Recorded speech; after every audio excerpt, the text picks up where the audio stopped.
Vocês estão me ouvindo aí? Estão ouvindo? Sim. Massa.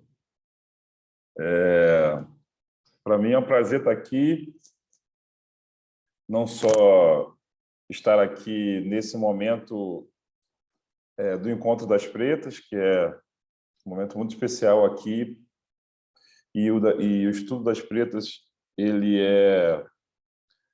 é um grupo de pessoas que tem a Priscila Gama na frente, talvez dos coletivos, dos encontros mais importantes da região Sudeste. E eu fico muito feliz assim de poder bater um papo aqui com vocês. E agradeço muito a todo mundo, ao Pablo, Luiz, Priscila, Laura, a galera toda do Estudo das Pretas. Meu nome é André Félix, sou diretor, roteirista de cinema, produtor também. E, enfim, estamos aqui. Eu queria agradecer a todo mundo que está aqui, dia 23 de dezembro, participando dessa conversa. Hoje era o dia que a gente já está enfim, de férias. Nós estamos aqui e espero que seja um momento bom para a gente. O título do curso ficou, na verdade, dessa comunicação, né? Ficou Roteiro Antirracista. Eu tinha preparado inicialmente um curso para 30 horas, pelo menos 2 semanas de 30 horas. E aí nós fomos reduzindo. Chegamos a fazer 2 encontros de 2 horas presenciais e, por questões de produção e tudo, virou esse encontro de 1 hora. E aí, enfim, tem muitas coisas a serem faladas que eu tentei reduzir, fiz um recorte, né? E eu espero que a gente possa ter também a resposta de vocês, a conversa com vocês também, e que não seja uma coisa só eu falando também, né? Então, vamos lá. A proposta de pensar o antirracismo através do roteiro, para mim, eu acho que antes de eu começar, me veio uma situação muito inusitada que aconteceu comigo em 2016. E essa situação eu chamo assim, uma má notícia e uma boa notícia ao mesmo tempo. Eu fiz um roteiro, fiz, na verdade, uma bíblia de uma série numa produtora que eu estava trabalhando em 2016, chamada Cajamanga, e a gente desenvolveu uma série chamada Motor, em que a personagem principal era uma mulher trans negra. E já de muito tempo anteriormente a esse momento, eu já queria colocar a discussão da mulher trans negra dentro da comédia romântica. Então, é uma série de comédia romântica. E não sei por que Carcas d'Água ela entrou para concorrer para as séries do ano, para ser produzida na GNT.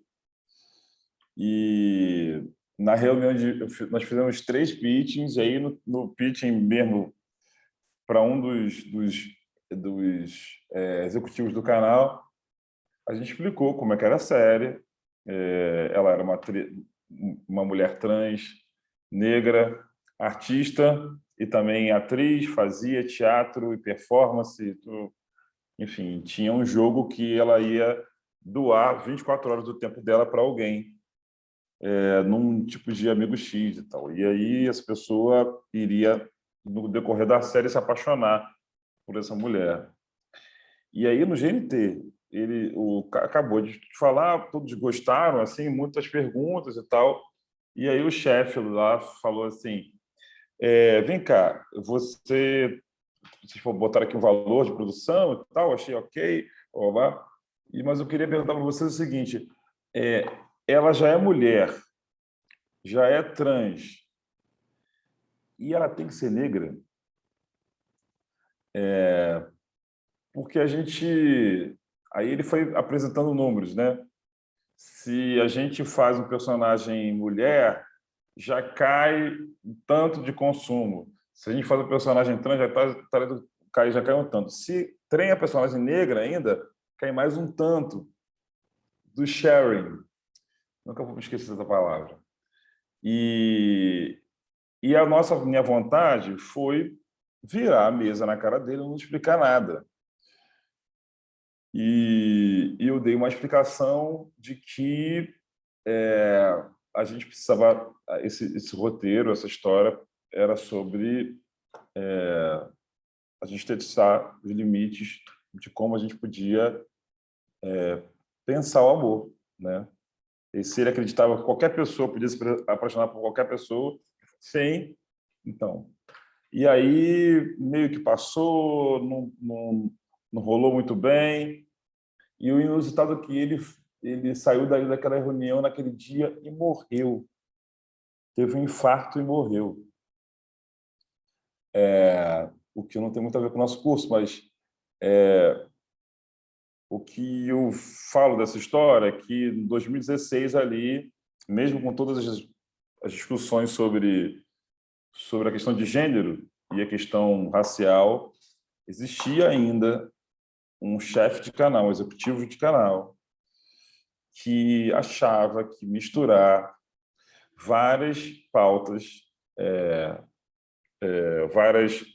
numa personagem, várias pautas subalternizadas, seria um problema de produção, né? E essa é uma coisa que eu tenho lidado muito, né? Principalmente no Rio de Janeiro, que eu ficava o tempo todo lidando com canais. Espera aí, rapidinho. Eu travei para vocês? Vocês travaram, meio que travaram para mim. Não, tá normal. Tá normal? Valeu, Luna. E eu acho que essa é uma notícia assim, muito importante assim, para ser dada, uma má notícia, que é assim, é importante a gente entender que dentro da superestrutura, dentro da dinâmica dos canais, ainda é muito, muito, muito arcaico a maneira e o diálogo na hora de criar personagens antirracistas. Porque os canais entendem ainda que pautas como negritude, pautas como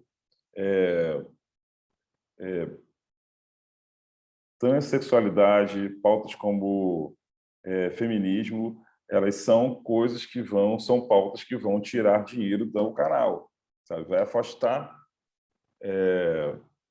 anunciante. Essa é uma má notícia. Só que a boa notícia disso tudo é que em 2016 ainda não existia Lineker, ainda não existia Djamila Ribeiro. Quando eu falo que não existia, não é porque elas não existiam no mundo, é porque dentro do jogo do mainstream, dentro do jogo semântico, ainda não existia, sei lá, ainda não existia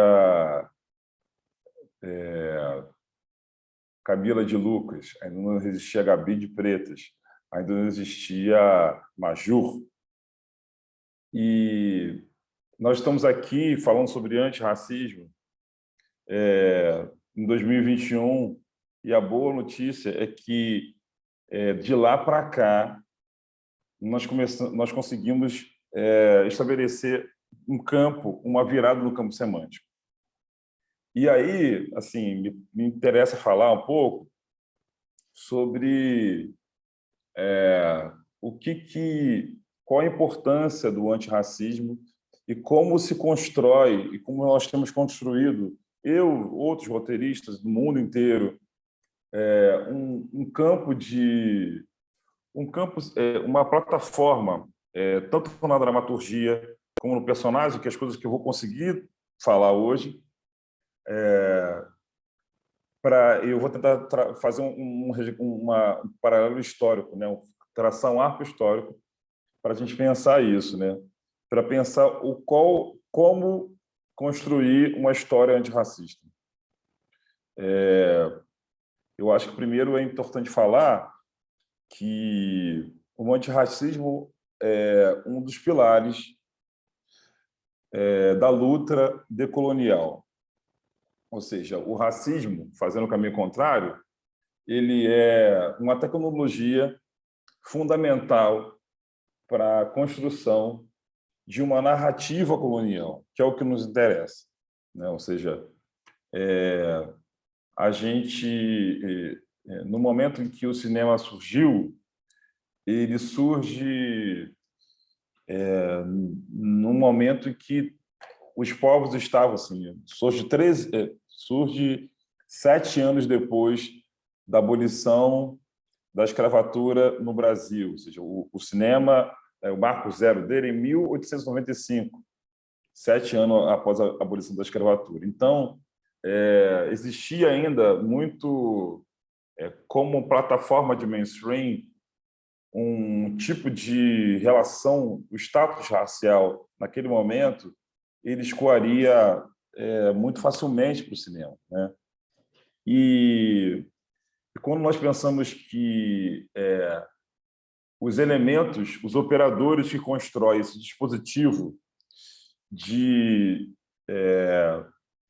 esse dispositivo que cria uma espécie de hierarquia entre personagens, importâncias entre posições dentro da história, a gente vai entender um pouco de como se formou, como se forma o roteiro dentro da indústria. Eu pesquiso indústria, no mestrado pesquisei indústria de roteiro, indústria geral assim, de produção, principalmente os códigos de produção, né? Então, a gente está falando sobre o antirracismo. O antirracismo é um dos pilares da tecnologia colonial, ou seja, o racismo foi fundamental na construção de um ambiente.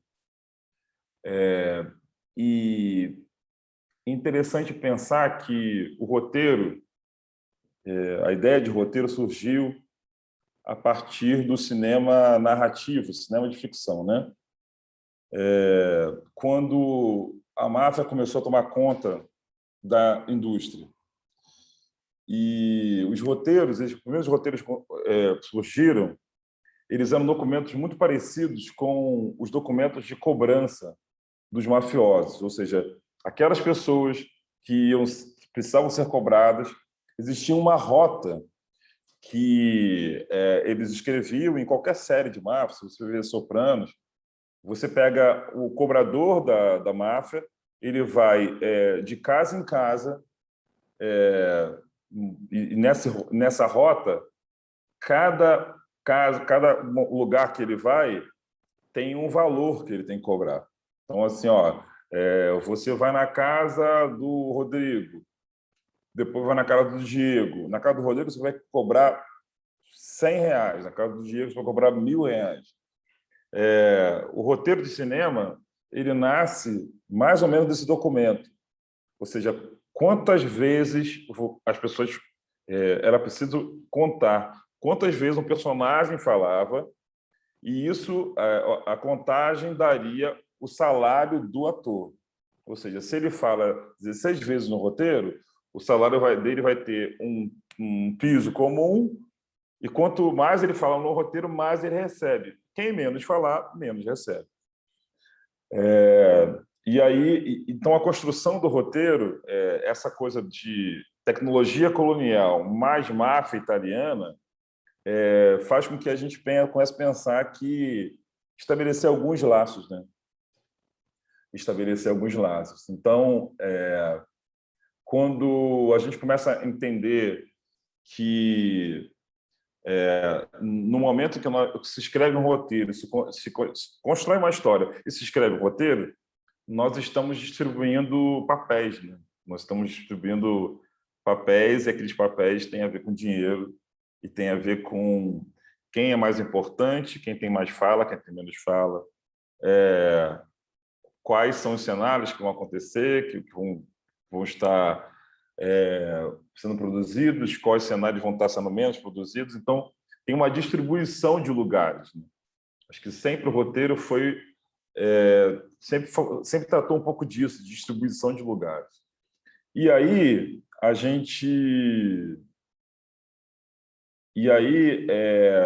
tem uma coisa que é muito importante, assim, na hora que a gente vai pensar o roteiro, entender, porque assim, eu sou um pouco contra, por mais que eu faça consultoria de roteiro, é importante eu falar isso. Eu sou um pouco contra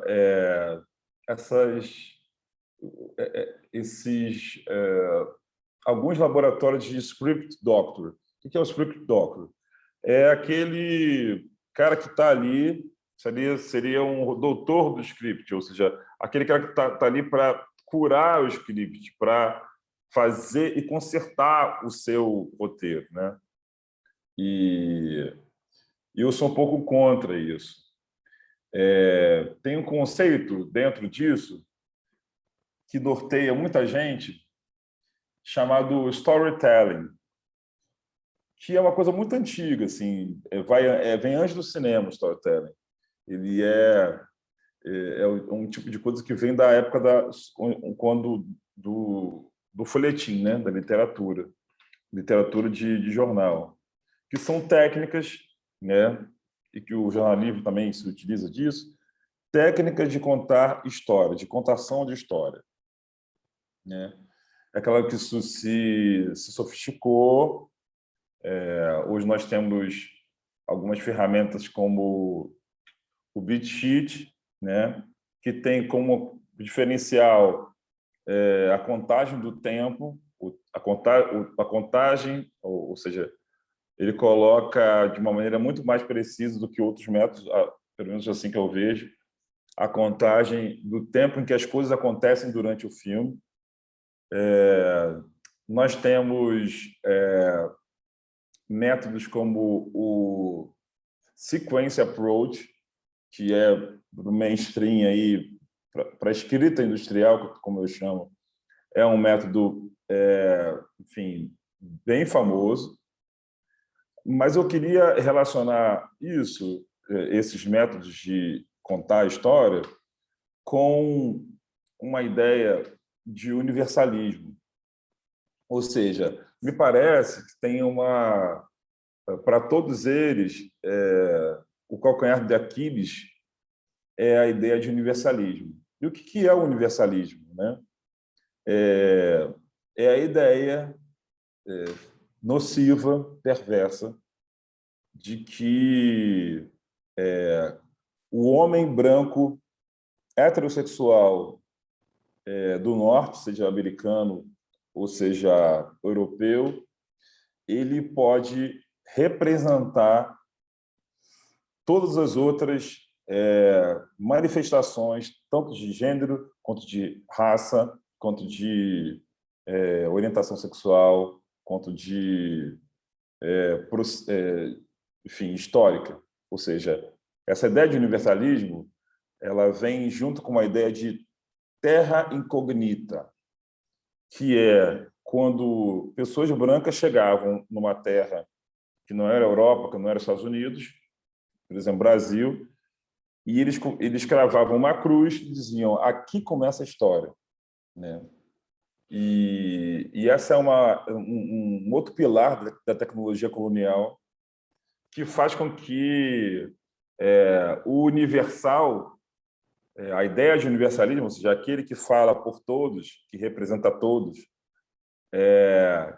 e que sempre é o protagonista das histórias, e quem sempre escreve, essa ideia de universalismo, ela perpetua uma série de coisas, né? Ou seja, homens brancos escrevendo sobre mulheres negras, né? Homens ricos escrevendo sobre pessoas pobres, homens europeus. Caiu, gente? Não, tá aqui. Tá aqui? Tá, massa, porque deu uma congelada aqui na Libras. E eu sempre achei assim que os métodos de storytelling estavam muito ligados à ideia de universalismo, que seria o quê? É quando todos os clichês, todas as coisas que aquelas cenas que nós já sabemos que vai acontecer, que vão acontecer, e nós nos preparamos para ela, tipo,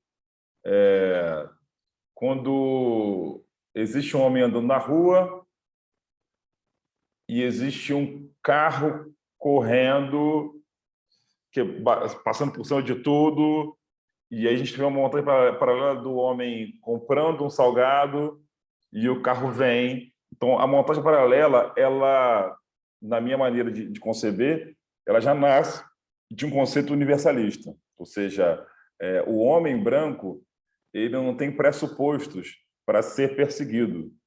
O homem branco ele está ali como o homem comum, o homem normal, o homem médio, né?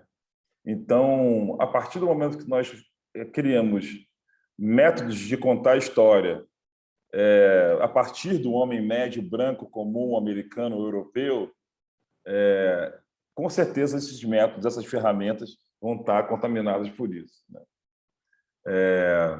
Eu fiz uma coisa que eu vou compartilhar com vocês, é uma coisa de gente obcecada. Eu vou compartilhar aqui no, no chat, que é o seguinte, eu fiz, desde 2017, eu, na verdade, fiz uma lista, e aí criei um Pinterest aqui. Ah, foi só privado? Espera aí, todos. Vê se chegou aí. Chegou aí para vocês? Acho que chegou.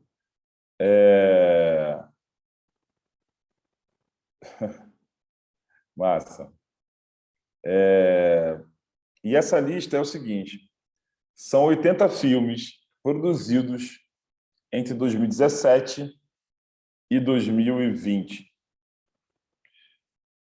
Eu chamei de Black Movies in Trump Era, que seria filmes negros americanos produzidos na era Trump.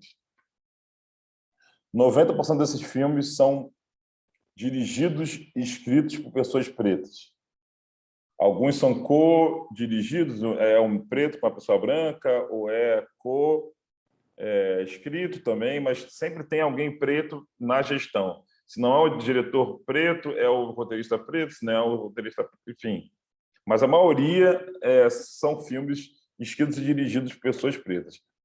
E aí eu comecei a ver isso porque eu queria entender da maneira que eu tenho maior comunicação com qualquer coisa na vida, que é cinema, como essa galera estaria depurando a, o começo da era Trump, né? A era Trump. E eu coloquei 80 filmes, eu vi 90% deles, tem alguns filmes que não estrearam, e o mais importante disso é que eu comecei a ver uma recorrência de situações. E a gente vai... Nós estamos falando aqui de campo semântico, ou seja, o sentido que as coisas têm, né? E eu separei 4 situações principais. A primeira situação de maior recorrência é a situação de batida policial. Ou seja, quando em 70% desses filmes, quando a polícia chega, a gente já vai sentindo o momento do suspense. Ou seja, sempre tem uma batida policial. Em algum momento, em algum lugar, as pessoas estão andando na rua, as pessoas estão namorando, as pessoas estão transando, as pessoas estão em qualquer lugar, qualquer um desses filmes, a maioria desses filmes tem a batida policial como um clichê recorrente. O segundo ponto de recorrência desses filmes é a questão do cabelo, né? Pelo menos 15 filmes dessa lista falam diretamente sobre o cabelo, e em especial sobre o cabelo feminino de uma mulher preta. É uma recorrência. E a terceiro ponto é o extermínio da população preta, de maior recorrência, que não é diferente de batida policial, né? O extermínio ele é de várias formas, né? Ou seja, nesses filmes a gente tem a questão de negros sendo mortos, negros sendo executados, negros sendo perseguidos, as mães com medo do filho sair na rua, né? Se você pegar um filme como Nós, do Jordan Peele, o segundo filme do Jordan Peele, essa é uma questão que está aí o tempo inteiro, o extermínio da juventude negra, sabe? Quando os filhos somem, o desespero das mães é uma coisa que ninguém entende. Elas acham que elas são loucas, mas elas estão o tempo inteiro tratando disso, né? E a quarta questão é a questão da afetividade das mulheres pretas. Essa é uma questão que vem assim reiteradamente sendo tratada nesses filmes. E a última questão é a incomunicabilidade de pessoas pretas. Ou seja, 5 questões que eu vou repetir para vocês, que eu no meu método de tentar ver as coisas que são reincidentes, né, repetitivas, batida policial é a primeira, cabelo é a segunda, o extermínio da população negra é o terceiro, questões de afetividade das mulheres negras é o quarto, e a comunicabilidade. Essas questões estão em pelo menos 50% dos filmes. O que isso quer dizer? Quando a gente pensar um roteiro antirracista ou escrito por pessoas pretas, há uma sexta questão também, que é a gentrificação, que é uma coisa que está acontecendo está muito forte no cinema americano preto. Quando a gente vai trazer essas questões como protagonistas desses filmes, ou seja, ou quando esses filmes trazem essa questão para o pano de frente, o que está acontecendo aí? Está se estabelecendo um novo campo semântico. Está se estabelecendo uma nova forma de entender a dramaturgia do cinema, ou seja, o que o cinema é capaz? Ele é capaz de estabelecer novas formas de relações. Até então, assim, eu não lembro de um filme, sei lá, década de 90 para trás, no cinema de mainstream americano, de filmes que tratassem de uma maneira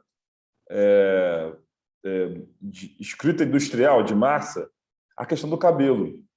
O cabelo da mulher preta. O cabelo era uma coisa já dada. A transição capilar era uma coisa que eu nunca tinha ouvido falar. Eu ouvi falar, sei lá, em 2015 para cá, né? A questão da batida policial, ou seja, o lugar que o policial tem dentro da narrativa do cinema de mainstream americano, ou seja, é uma mudança semântica. E quando eu falo semântica aqui, é o sentido que as palavras têm para além do uso geral. Ou seja, na história americana, principalmente da década de 30 à década de 90, o policial foi a única profissão que criou-se um gênero para ela. Ou seja, existia um gênero chamado policial, né? Ou seja, o tamanho do poder da polícia americana na construção de narrativa, né? Ou seja, se a gente vem para o Brasil, a gente tem essa coisa do desejo de matar, é uma construção muito muito do cinema, né? Ou seja, é, claro que a gente pode ir de uma maneira muito direta ao Tropa de Elite, como um cinema policial brasileiro, né? Um cinema de extremo sucesso, né? E talvez o Cidade de Deus também seja um cinema policial, seja um cinema de arma, em que as coisas se resolvem no conflito de uma arma contra a outra, enfim, todo esse imaginário em torno do policial foi construído de uma maneira positiva, ou seja, o policial era a figura positiva na manutenção da ordem da lei. Isso vem desde o western. Quando negros começam a escrever os seus roteiros, as suas histórias, eles começam a colocar o policial dentro da distribuição de lugares. O policial vira aquele cara a ser temido. Ou seja, o policial não é o cara que restaura a ordem, é aquele que vem para ameaçar a vida das pessoas, ameaçar a ordem, né? É engraçado que a polícia de Nova York pagou uma grana para o Spike Lee dar uma consultoria para ela, né? Isso foi em 2015, 2016, né? A polícia de Nova York. E o primeiro filme do Spike Lee, ou seja, o primeiro filme, falando a maior besteira do mundo, eu acho que é o quarto filme do Spike Lee, se eu não me engano, que é o Faça a Coisa Certa, o primeiro que eu vi, a primeira vez que eu vi na infância ali, um diretor preto como eu existindo, né, aparecendo. O personagem, um dos personagens principais da história, ela se resolve no enforcamento, no sufocamento de uma pessoa preta. E isso aparece em muitos filmes. Ou seja, pessoas que falam, eu não consigo respirar. Isso é uma coisa recorrente, né? E ali aparecer de uma forma, eu acho que única, primeira, assim, né? Ele dá uma consultoria para a polícia de Nova York, e a polícia americana, ela funciona mais ou menos como uma empresa, ela é muito menos estatal e mais uma marca, né? E em 2020 acontece a morte de George Floyd, né? De uma maneira muito parecida com o que aconteceu no filme do Spike Lee, Faça a Coisa Certa. Ou seja, alguns assuntos, alguns operadores estão sendo criados para confrontar um certo status quo, a dizer, assim, cara, não está certo. Nós não estamos fazendo a coisa certa. Nós, americanos, nós, brasileiros, não estamos fazendo a coisa certa, porque nós estamos glorificando o policial, que é aquele que vai cometer mortes fora da lei contra pessoas pretas, né? Então, quando eu penso na dramaturgia, assim, né, o estabelecimento desse campo, o estabelecimento desse campo, ele é por ações que vão colocar como questão algumas exclusões e violências, né?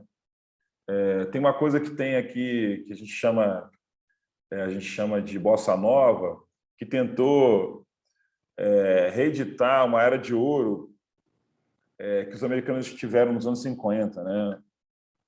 E é engraçado, assim, porque há pouco tempo, assim, parte das narrativas pretas, elas são de revisitar o passado, cauterizado como era de ouro, e dizer, falar assim, cara, a era de ouro era para você, né? Para você que branco que estava lá com as suas casas nos subúrbios, hiper ricos e prósperos. Para pessoas pretas ainda era uma questão de escravização, né? Então, quando a Angela Davis fala assim, não basta não ser racista, é preciso ser antirracista. Eu entendo que ela estabeleceu três lugares, né? O lugar do racista declarado, aquele racista convicto, conservador, escravagista, que é que o John vai montar lá a gente meter fogo. A gente tem o segundo lugar, que é da pessoa que é contra o racismo, sabe, que faz campanha não ao racismo e, enfim, apoia a bandeira, não ao racismo. E existe a antirracista mesmo, né? Ou seja, quem vai tentar agir dentro das estruturas e dentro do sistema a favor da construção de um futuro para pessoas pretas. E esses três lugares são importantes para a gente pensar uma coisa que eu acho que é fundamental para essa conversa de hoje, que personagens, né? Ou seja, qual foi a história dos personagens? Como os personagens foram construídos na história da narrativa audiovisual, né? Existia existia um livro muito famoso chamado A Cabana do Pai Tomás, que foi um livro que era considerado um livro revolucionário na época, e pela fama dele, ele de certa forma ele estabeleceu um campo que era o quê? Até então, né, no começo do século XX, os personagens negros eles eram tidos como pessoas perigosas, ladrões, estupradores, pessoas que tinham um hábito de higiene horrível, pessoas que passavam doenças, pessoas que não tinham envergadura moral para poder habitar, para poder sentar numa mesa com uma pessoa branca. Então, o primeiro cinema, né, aquele que o Spike Lee vai denunciar no Infiltrado na Clã, que é o cinema do Griffith, né, principalmente no O Nascimento de uma Nação e no Intolerância, eu acho que mais no Intolerância até, existe essa figura do negro, essa construção da figura do negro para o cinema de mainstream. Com o Pai Tomás,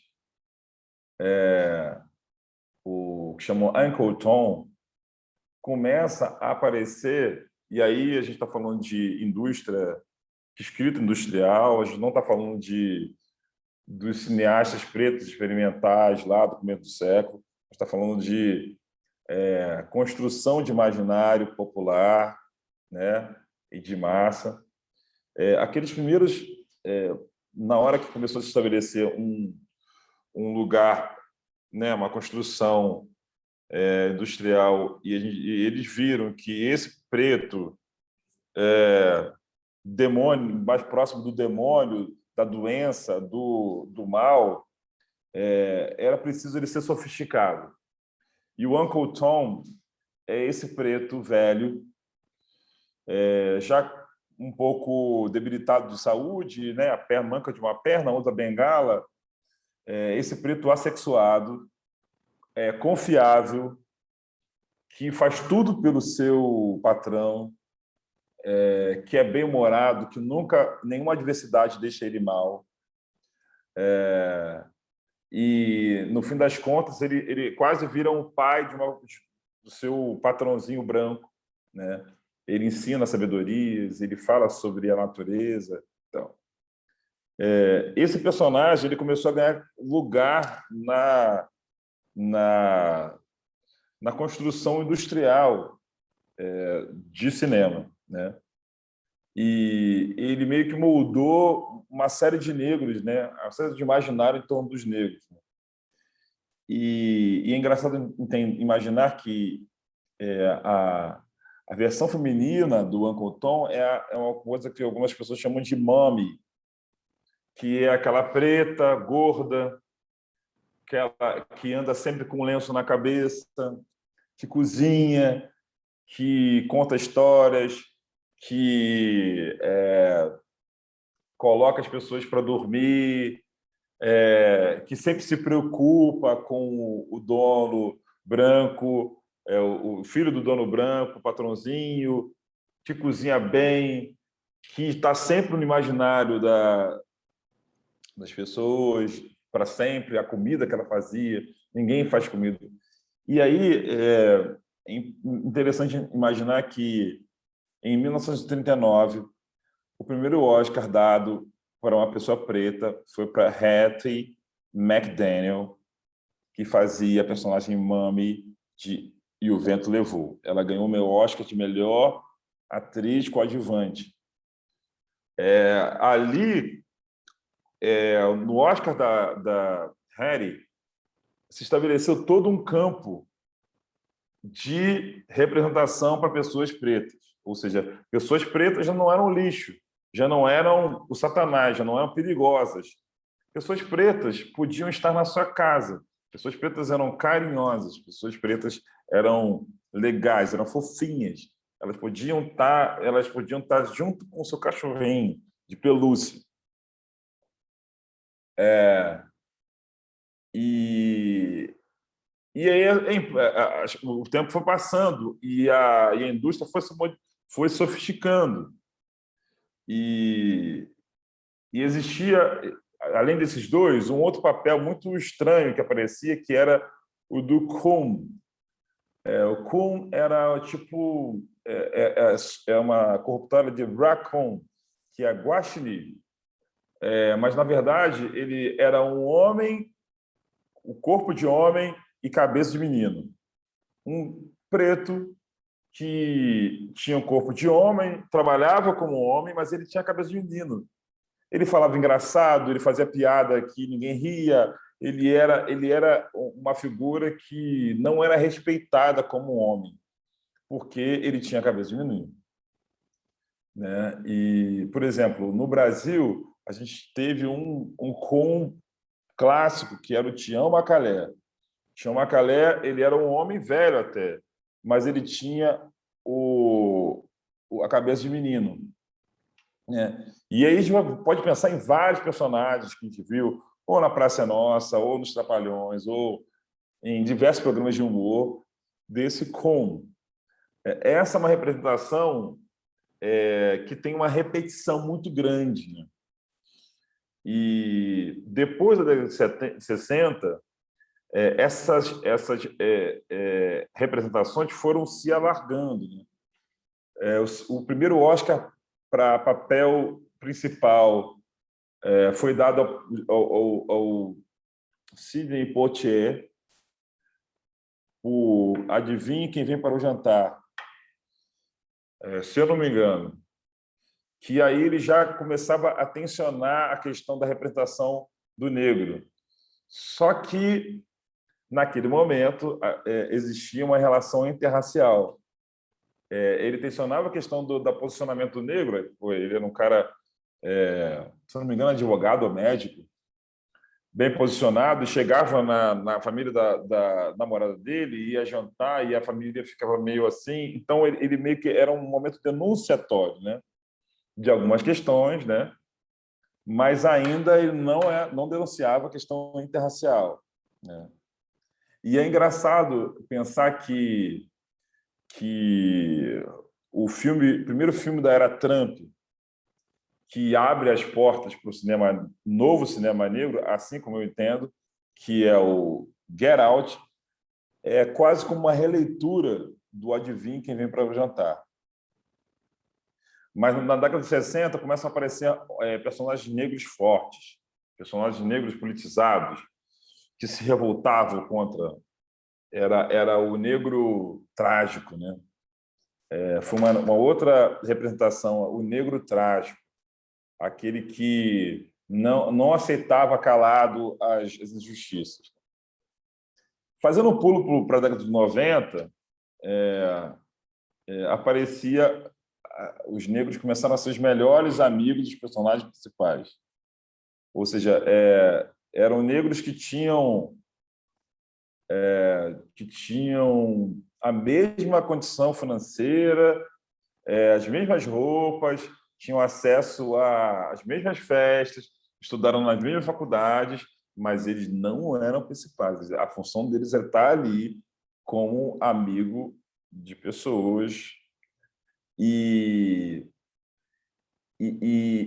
Quando não era o negro, ou quando não é o negro, é o personagem asiático. Quando é o asiático, é o personagem indiano, né? Por exemplo, a gente teve um filme, tem um filme que é bobo, e eu gosto muito de filme bobo, assim, chamado Crazy Stupid Love, o amor. É um filme com o Steve Carell e com a Julianne Moore, com o Ryan Gosling e com a Crazy Eyes, a Emily Watts, com a Emma Stone, em que ela tem uma amiga preta e uma amiga asiática, né, que são incríveis, lindas, estão sempre na relação com ela, no rolê, mas é um modelo de como a pressão pela participação de pessoas de cor, né, seja indiana, asiática ou preta, elas vão pressionando a indústria, e a indústria tem que distribuir essas pessoas, né, dentro de papéis dentro das histórias, né? Então, essa distribuição moderna, ou seja, já não é uma pessoa, ela já não é a pessoa que cozinha, já não é o Uncle Tom, já não é o Con, já não é a pessoa, o trash, né? O lixo. Ela já é assim, ela é escritora de revista, ele é um advogado, ele trabalha numa loja, vende, é proprietário de um loja que vende carro. Ele já não é essa pessoa que é um subalterno econômico, mas ainda assim na distribuição ainda não é o personagem principal.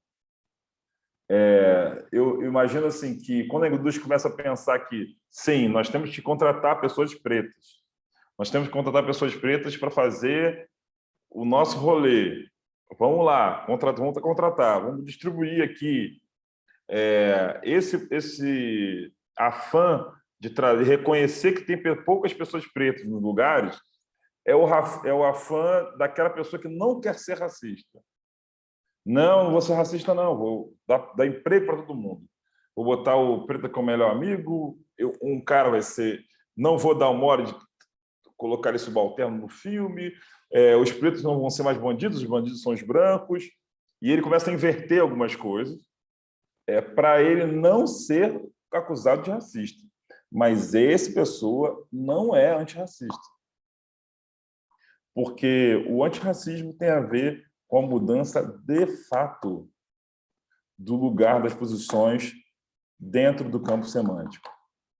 E é interessante entender que quando a gente vai construir os arquétipos e os estereótipos, né? Eu tenho muita dificuldade com essa ideia de arquétipo, porque ela por si só, reducionista, e ela tende a ser racista, né? Porque ela estabelece alguns padrões e esses padrões eles são a partir de um jogo de inversões, ou seja, a diferença dos contrários, né? Ou seja, agora nós não temos mais uma empresária branca, loura, nós temos uma empresária preta de cabelo cacheado, assim. Então parece só uma inversão do polo dos arquétipos, né? Mas eu acho que eles estão todos ali, né? A gente está correndo atrás dos filmes da mesma coisa, então parece uma coisa estranha. Mas hoje o jogo tem a ver com... O jogo é todo esse, assim, ou seja, que arquétipos estão sendo construídos para pessoas pretas, né? Essa é uma questão que eu fico... eu deixo aberta aqui, né? Por exemplo, tem séries como Ela Quer Tudo, séries como Insecure, que eu tenho a impressão que escritas e dirigidas por pessoas pretas, mulheres pretas até, mas eu tenho a impressão que a gente não conseguiu avançar nesse jogo, sabe? Parece que a gente está perdendo esse jogo. O jogo de construir novos arquétipos ou novas representações de pessoas pretas. Me parece só um jogo de inversão de polos. Mas não é uma questão que eu quero me demorar, não. Enfim. Então, assim, essa breve história dos personagens pretos, né? E talvez faltou eu falar de personagens positivos, pretos, eu vou falar um pouco no final, né? É uma história de uma construção entre a indústria, uma pressão, uma briga entre a indústria e os criadores, né? Ou seja, de 5 anos para cá, é importante sempre, antes de falar isso, a gente diferenciar o que é o cinema de temática negra e o cinema negro, né? E essa é uma questão hipercomplexa, polêmica, mas existem cinemas de temática negra, sabe? Sei lá, Diamante de Sangue é um filme de temática negra. Hotel Ruanda é um filme de temática negra. Não sei, Mississippi em Chamas é um filme de temática negra. Vidas Cruzadas é um filme de temática negra, mas não necessariamente é um cinema negro, não necessariamente é um cinema antirracista, né? Por quê?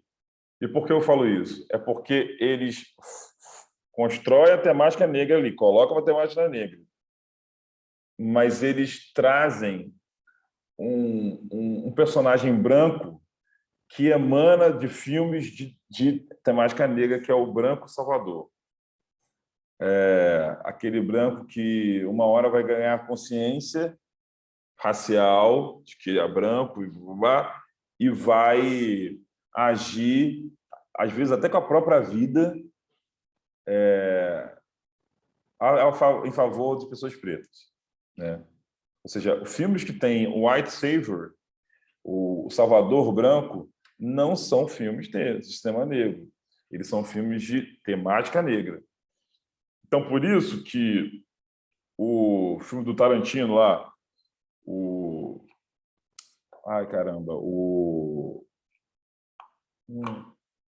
Tarantino, que é o Django, é um filme de temática negra. Ou seja, temática de escravidão, enfim, Jamie Foxx arrebentando, todo mundo arrebentando. Mas tem o Branco Salvador. Então, não é um filme de cinema negro. Alguns falam que o filme de cinema negro só é feito por pessoas pretas, né? Eu acho que na maioria deles, sim, mas tem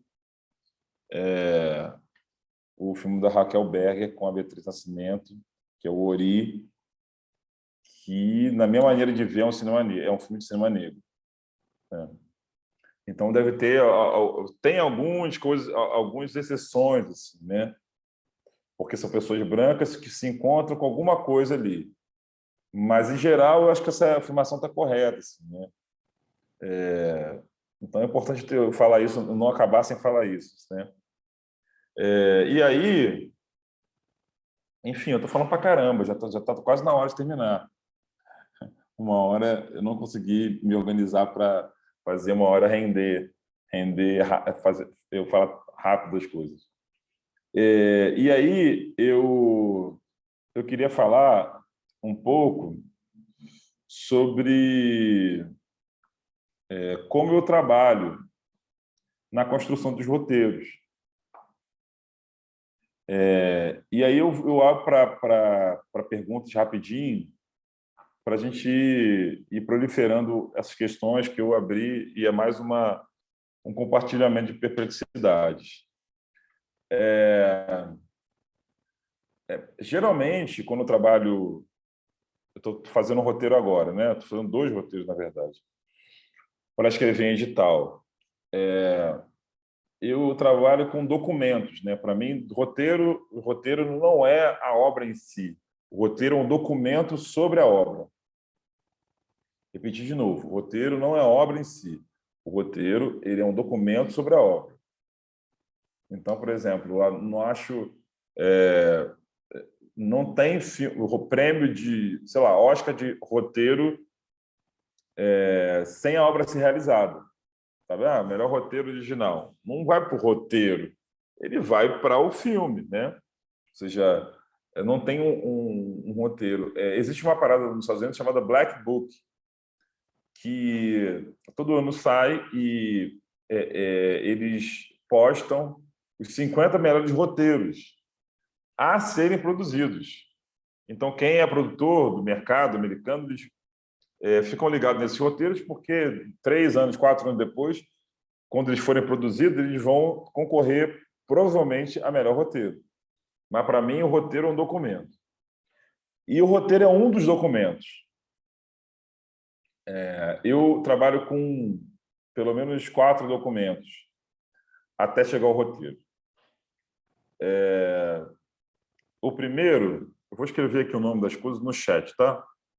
O primeiro é um documento chamado sinopse. Botar todo mundo aqui. Sinopse.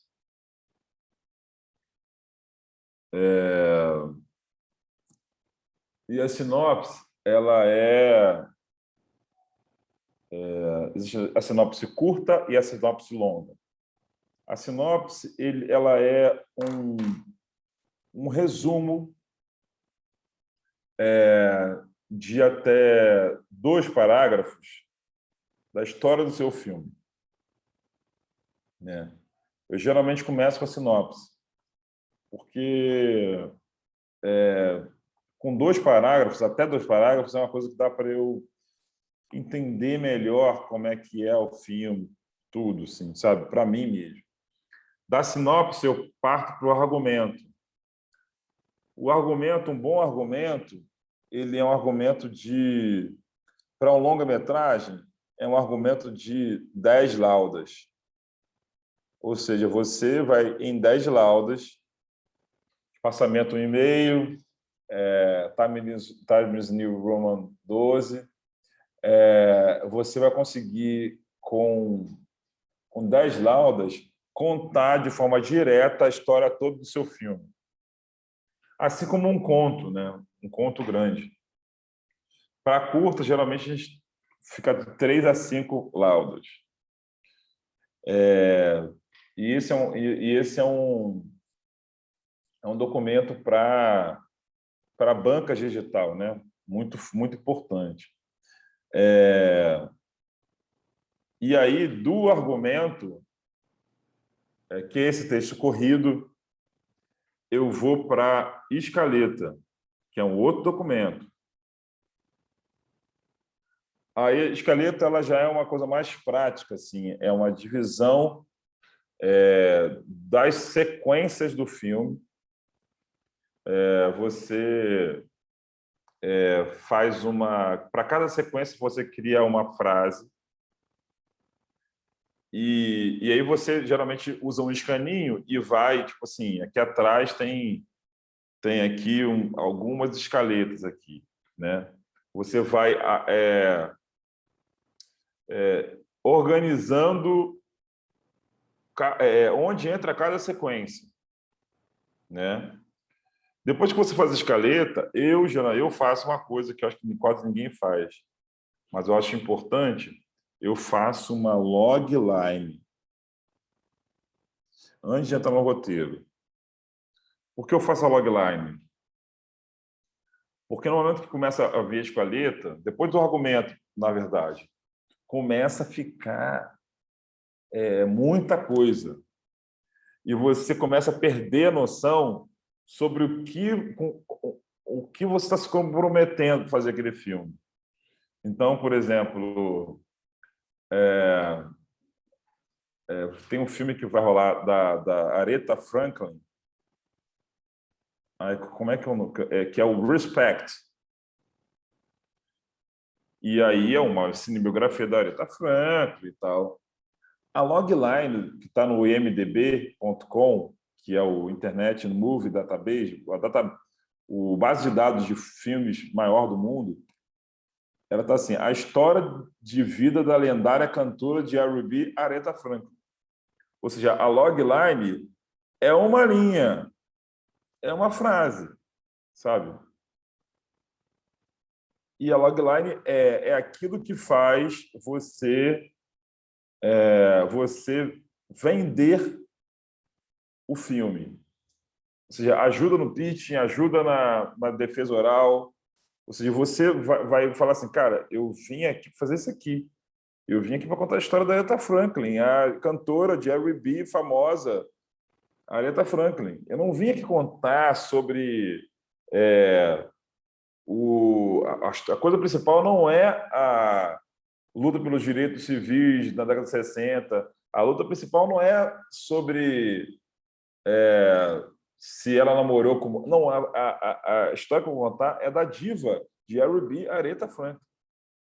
Isso é fundamental, porque realmente a gente vai se perdendo, porque a gente vai começando a achar que o nosso filme é sobre várias coisas.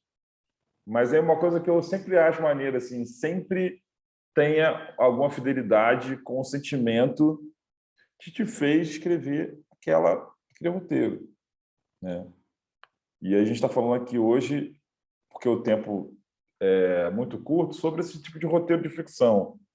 A gente poderia falar aqui um tempão sobre roteiro de documentário, sobre qualquer coisa, mas a gente está falando sobre esse roteiro de ficção hoje. E aí vem o roteiro. O roteiro ele é a organização de ação, de fala e de personagem, principalmente, num tipo de formato, né? Eu até tenho aqui um... Deixa eu ver se eu consigo compartilhar a tela. What?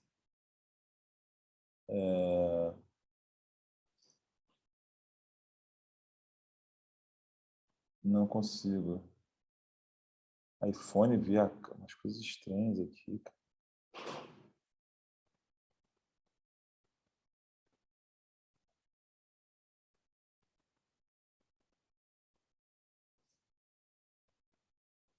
Parte da tela, será que eu consigo?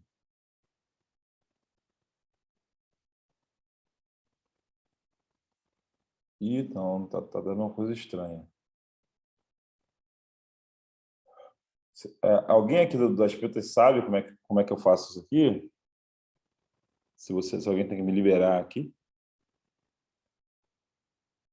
Enfim.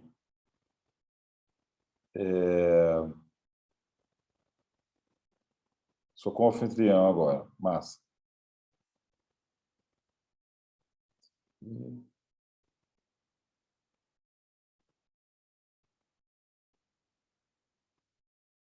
Eu não consigo.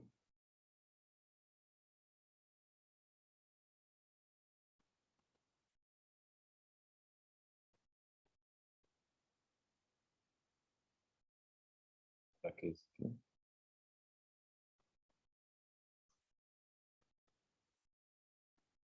Eu não consegui, gente. Eu uso geralmente os Celtics. Tem muita gente que usa o Final Draft. Eu estou aqui nesse momento que ele é aberto, estou escrevendo um roteiro de longa-metragem e é só para vocês conhecerem mesmo, mas eu não estou conseguindo compartilhar a tela. Não está orando.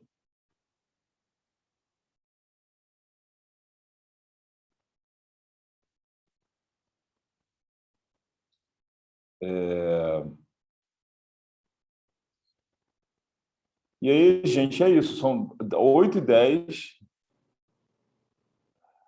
São 8h10.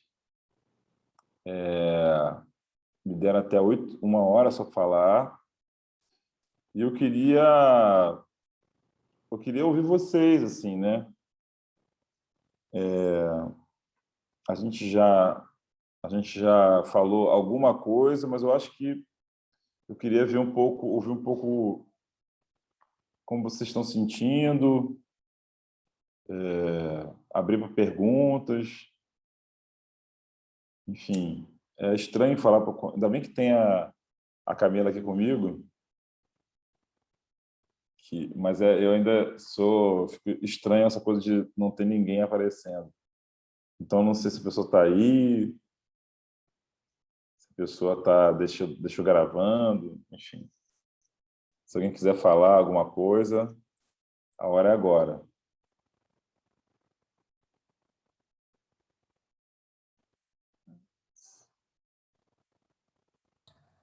Pode falar? Pode. Eu queria agradecer. Foi pouco tempo, realmente. Esperava eu ouvir um pouquinho mais. Eu cheguei um pouquinho atrasada e eu fiquei sem saber se você já divulgou, já fez algum filme, algum trabalho seu que eu possa ver, acompanhar em algum Ótimo, lugar. ótimo. Então, eu fiz assim, 4 filmes, né? O primeiro filme que eu lancei mesmo, tem outros aí, mas eu nem conto, não. É o A Cor do Fogo e a Cor da Cinza. Ele é um curta documentário gravado em Vitória, sobre um jovem que escreve novelas, um adolescente, e foi lançado em 2014, ele foi filmado em 2012. O segundo filme foi filmado em 2016 e lançado em 2017, se chama Valentina, que se passa na Cinemateca do MAN, Museu de Arte Moderna do Rio de Janeiro. Ele foi lançado em 2017 no Festival de Edimburgo e depois em vários festivais. Eu dirigi esse filme com Estevão Meneguzzo. O terceiro filme é um longa doc chamado Diante dos Meus Olhos. Conta a história de uma banda que surgiu aqui em Vitória nos anos 60, final dos 60, começo dos 70, chamada Os Mamíferos. E foi um longa que rodou bastante também. Ele estava até há pouco tempo, até 2 meses atrás, ele estava no Prime Video, ele ficou quase 2 anos no Prime Video, né? Estreou no Circuito Comercial, fez 6 semanas no IMS São Paulo. E eu estou finalizando o Balada, que é o meu 4º filme. Eu acho que, de repente, vai rolar o trailer semana que vem. E todos esses filmes, os 3 primeiros, eles agora estão em... Eles não estão em lugar nenhum, na verdade. Eles estão no Vimeo das produtoras com quem eu fiz parceria e sociedade. Eu vou passar esse filme para vocês aqui, né? Esses links para vocês verem, quem se interessar. Beleza, Camila? Beleza, vou aguardar os links. Tá, Obrigada. ótimo. Mais alguma questão, mais alguma pergunta? Estou vendo aqui se eu esqueci de falar alguma coisa.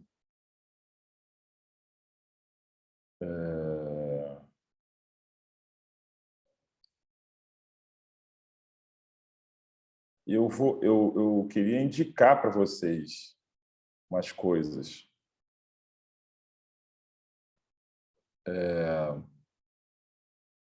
Eu queria indicar, assim, eu não sei como é que... Porque eu fiz 40 anos esse ano, então eu fico um pouco sem saber como...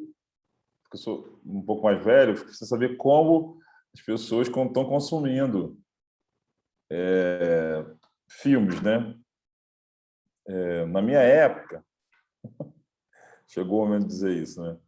Mas quando eu era mais novo, a gente consumia através de download, né? De torrent, ou download direto. E aí não sei quantas pessoas aqui têm acesso a isso, ao download, que ainda é onde tem o maior acervo, né? Acho que só perde para a locadora de vídeo, mas acho que o download tem o maior acervo.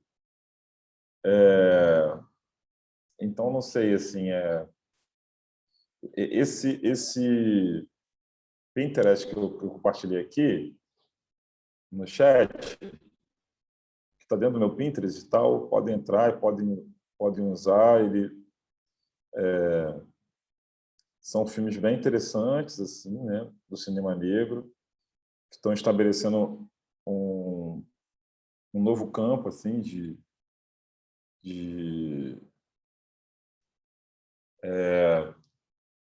um campo semântico mesmo, né?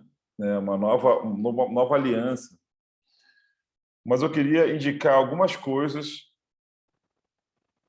que eu acho que são muito legais, assim, né?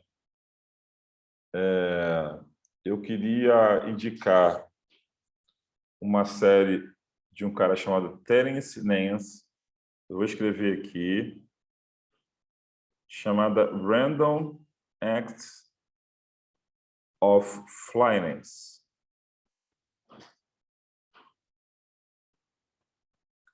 É do Terence Nance. Ele está na HBO. Primeira dica. Provavelmente uma das coisas mais interessantes que junta uma nova linguagem, né, tensionando a linguagem e trazendo a discussão antirracista. E eu acho que a discussão antirracista, ela automaticamente se liga à discussão de gênero, à questão de bissexualidade, à questão do feminismo negro. Tipo assim, uma coisa não tem como você fazer uma coisa sem a outra, quase, sabe? É quase como se fosse um grupo mesmo de samba. Se você fizer o samba só com cavaquinho, você não vai ter a coisa. Você precisa do pandeiro, você precisa do tantã, você precisa do reco, você precisa... Então, assim, eu sinto que, com certeza, uma coisa precisa da outra. E esse Random Acts, ele vai tensionar isso muito interessante, de uma forma muito interessante. A outra coisa que eu queria dar dica para vocês é uma galera chamada Rosa Filmes.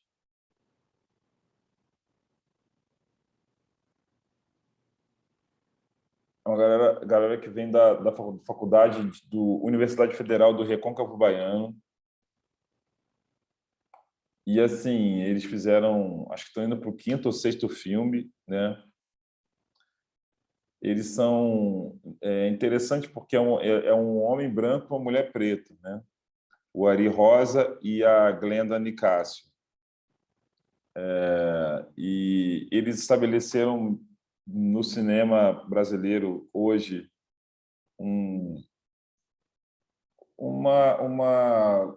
novo campo de discussão mesmo, de produção. Eu gosto muito da atitude deles enquanto cineastas, até mais que os filmes, mas gosto dos filmes também. Acho que é importante ficar ligado nessa galera, né? Porque eles não são só eles dois, é toda uma galera em torno deles. E... Massa, já estou terminando já. E eu vou, para terminar, dar uma última dica que é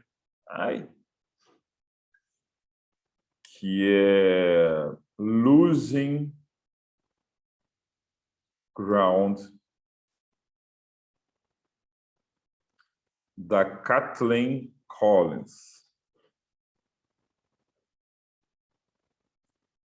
essas últimas 2 dicas vocês encontram no makingoff.org, que é um fórum de cinema. Qualquer coisa me pergunta o que é, eu passo senha e tudo. Ou até baixo os torrents. Esse filme é um filme de uma diretora negra, americana, mas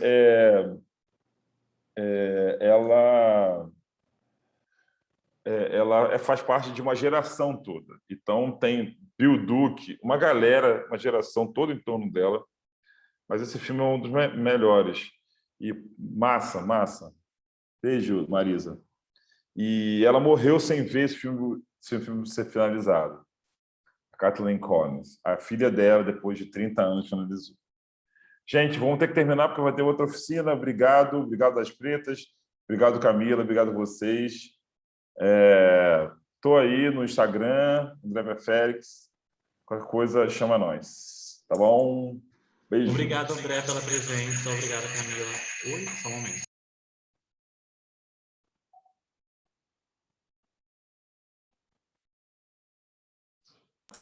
Alô, tudo certo? Sim, agora sim, né? Obrigado, André, pela presença. Camila também pela interpretação, tá? Essa formação foi gravada, ela vai ser disponibilizada no YouTube. E logo mais a gente também tem outra formação com o Giovanni Lima. Quem quiser participar, pode estar mandando e-mail para aquele mesmo e-mail lá que eu mandei o link dessa aula. A aula foi maravilhosa. E é isso. Obrigado a todo mundo pela presença. Valeu. Beijo, beijo. Beijo.